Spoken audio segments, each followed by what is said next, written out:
How, if at all, have you chosen to celebrate your life after transplant? Well, I have a birthday. I have a second birthday every April now.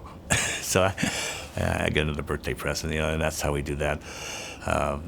And we look at that, like I say, it's like being born again.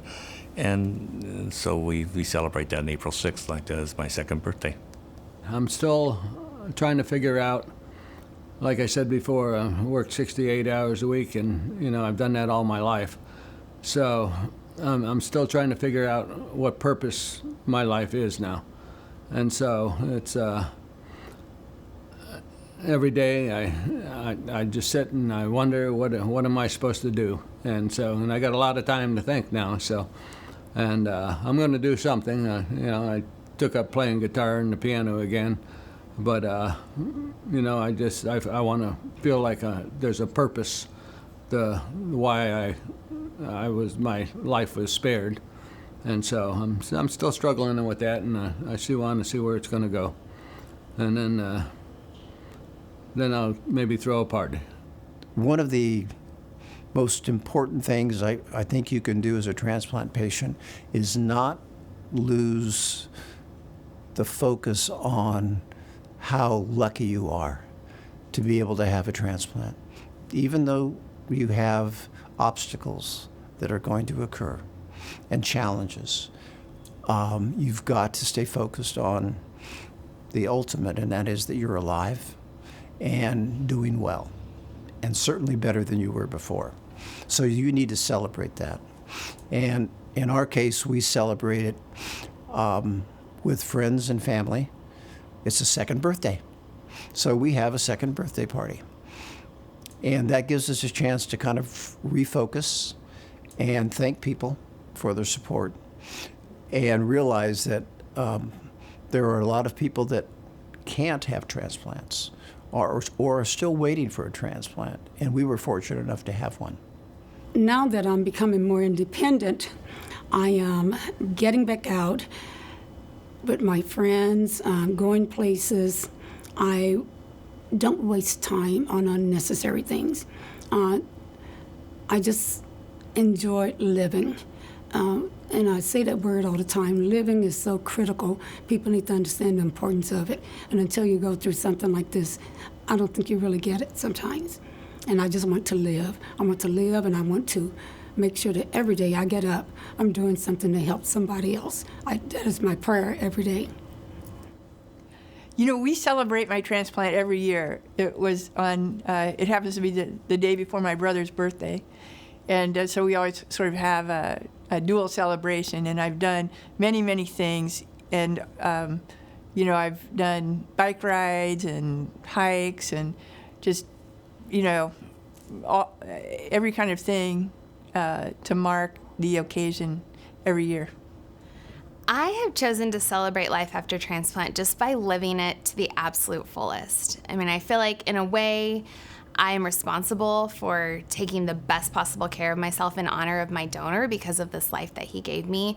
But I also make sure that I don't let fear stand in my way. And I've chosen to challenge myself and push myself and just regain as much as I possibly could, from working to exercising and traveling and now adopting a child, of course getting married, just all of these amazing things. I embrace them because this is really my second chance at life. This is a huge gift I was given.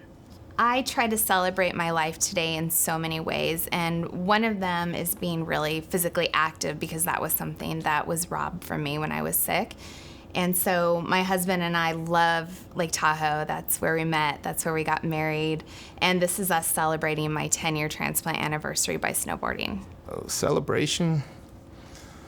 There were certain things that I held on to while I was waiting on my lungs and trying to get through the whole post phase of having a transplant, like going back to Hawaii. I used to live there, and I visited Hawaii twice since then, and had pictures on my wall of Hawaii, had pictures on my phone of Hawaii, hoping I could get back to it, and I have. So that's one thing.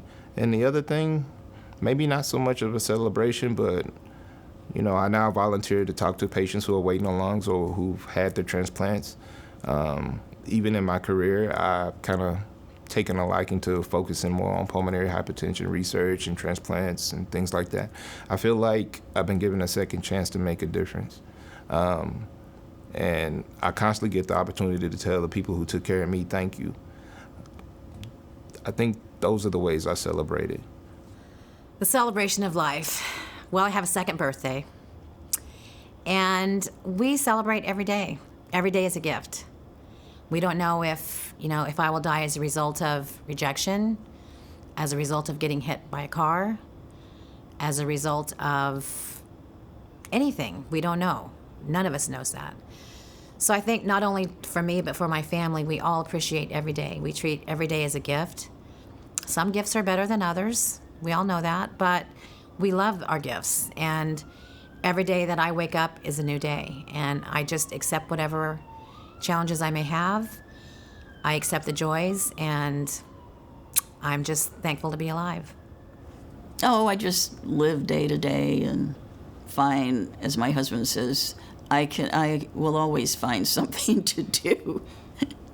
So I can find many things to do and just keep going.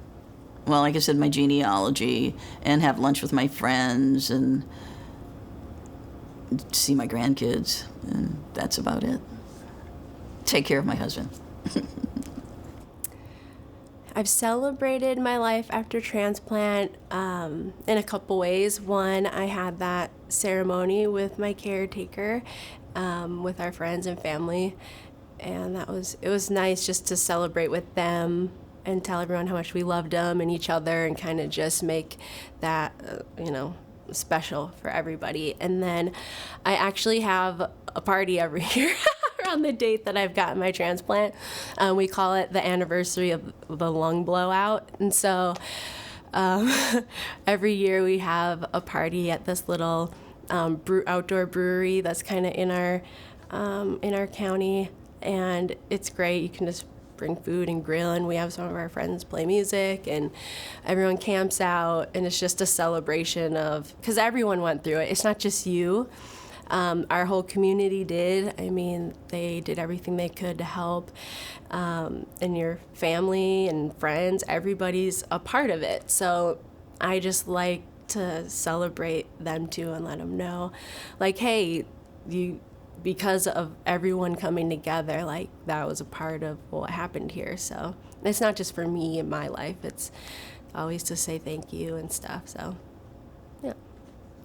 I celebrate my life after transplant by just living every day to the absolute best that I can do.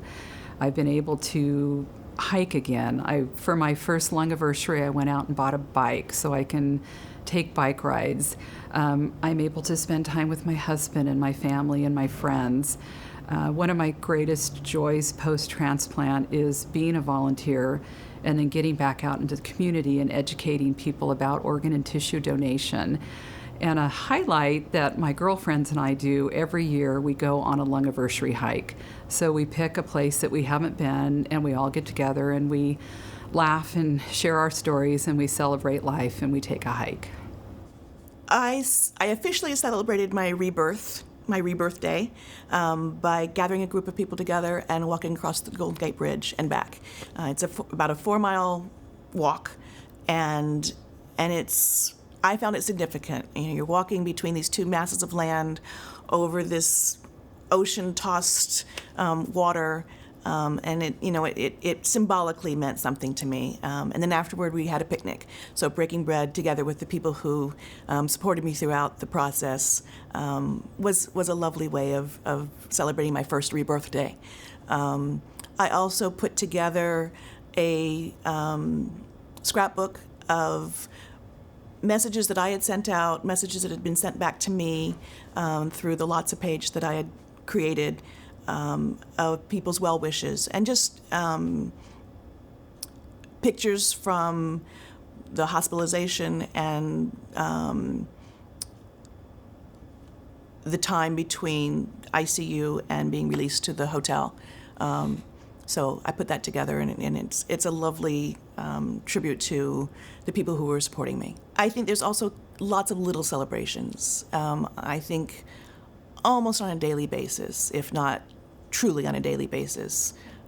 Thanks are given. It's just what you do. I've tried to celebrate my life since the transplant.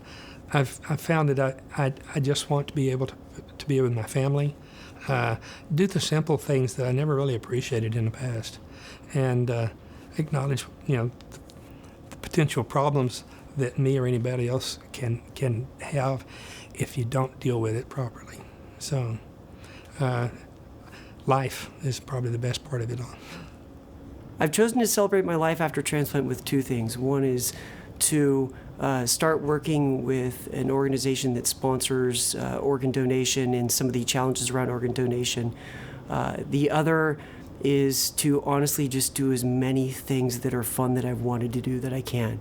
I really can't pick out one because they've all been enjoyable because they were all things I didn't think I was going to have.